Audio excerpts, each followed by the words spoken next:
Hey guys, how's it going and welcome back. Today we're going to be doing a quick guide of how to make it through the CRESTHOLM channels. First of all, the area is going to be just over here to the east of Hammerhead, where I've showed you on the map.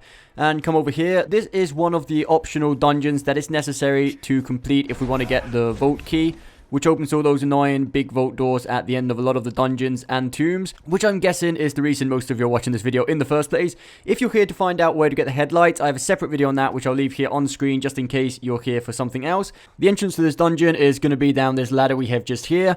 Before we get down to the bottom, I would recommend following along quite closely with this video, as this place can get a little bit confusing the first time you come down here. It actually reminded me a lot of the depth of Dark Souls. So once you get to the bottom, you want to turn off to the right here through this first tunnel we can see, and come up the first set of stairs we see here on the left hand side of the tunnel. And the first set of switches are going to be over here. We want to make sure we check these, activate them, whatever you want to call it, and then continue down here. And make sure when you drop off, don't go down this tunnel to the right, but continue up the stairs we can see at the end. Again, once we're up here, don't turn right down this hallway, but drop off the end. In case you're wondering, there's 4 set of switches we need to activate. After you dropped off here, again, at the end, turn right.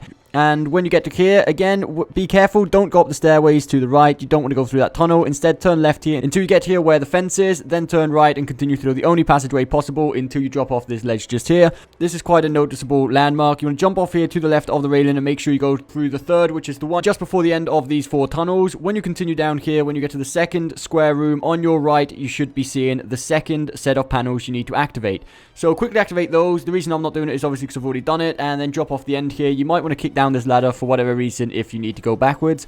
Then continue over here to the left and cross over this little mini bridge over this tunnel and continue through the only way possible yet again. After you come up these stairs, you want to make sure you come into the upper section of the previous room and activate the third set of switches. Come back out of that room and continue the way we was going and drop off the end here. When we get down here, continue dropping down and then turn over here to the left.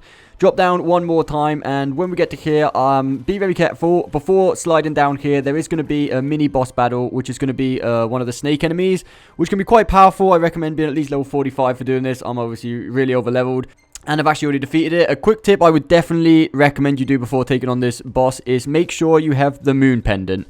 This is going to protect you from turning into a toad, which if you've tried against this boss before, you're going to realize it's extremely necessary. So once you've equipped that, you want to drop down here and do your best attempt at defeating the boss.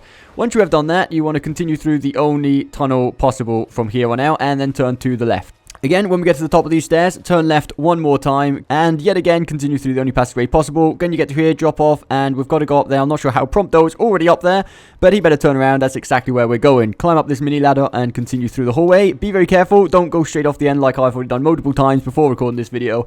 If not, you'll fall back down into the area where you just fought the boss snake, and you don't want to have to do that again. You may have also noticed that I've cleared out all the enemies in this dungeon before recording, just so we didn't have any inconvenience or slowdowns. I want to make this as straightforward as possible, just so you can see where all the switches are and how to access the boss. Once we've finished shimmying across here, we'll get to another tube which we also have to shimmy across. Be very careful, it's quite easy to fall off, and if you do, you've guessed it, you fall all the way back down to the serpent boss room yet again. So take this slow. I'm going to quickly fast forward it because this is going to be quite tedious. So now, once we have finished that, we drop down here, and as you can see on the map, this door, which is open for me right now, is going to be shut for you. The one with the 4 key icons on it is the one which we need to press the 4th switch to open. So we come up these ladder here just to the right of the doorway. And don't worry guys, we are getting close. We're missing just one more switch we need to press to be able to access the boss, which is that door, like I said just there. So once we come through here, yet again, these rooms seem quite repetitive. We want to climb up this one more set of ladders. I'm not sure why I just said one more set. We actually have one more, unfortunately. A very long ladder to climb up. Again, I'm going to quickly fast forward this with the magic of editing. Luckily, this is going to be the final ladder we need to climb up. As you can see at the top is the 4th and final switch we need to activate to open that door down there we just seen. Once we've done that, we want to quickly backtrack to the doorway which had the 4 key icons on it, which I said would be closed for you. You can do this by either dropping down like I did and losing some health, or walking all the way back around.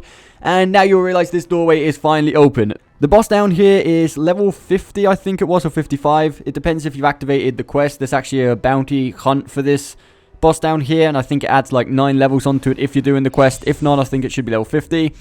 The only heads up I can give you is he does a lot of fire damage. Once we have defeated him, this will put an end to this dungeon. Another quick side note, after you've defeated the boss, you'll notice there's a really extremely long ladder in this room. I'm sure you're fed up of going up ladders by now, so just to save you the effort, don't bother. You can just teleport back to entrance, because up here it only leads you back to the area where the gate was, where the door would open. So there's no need whatsoever to go up there, no items, no nothing. So anyway guys, if you did find this video helpful, don't forget to hit that like button, subscribe for more Final Fantasy 15 content, and we'll see you next time.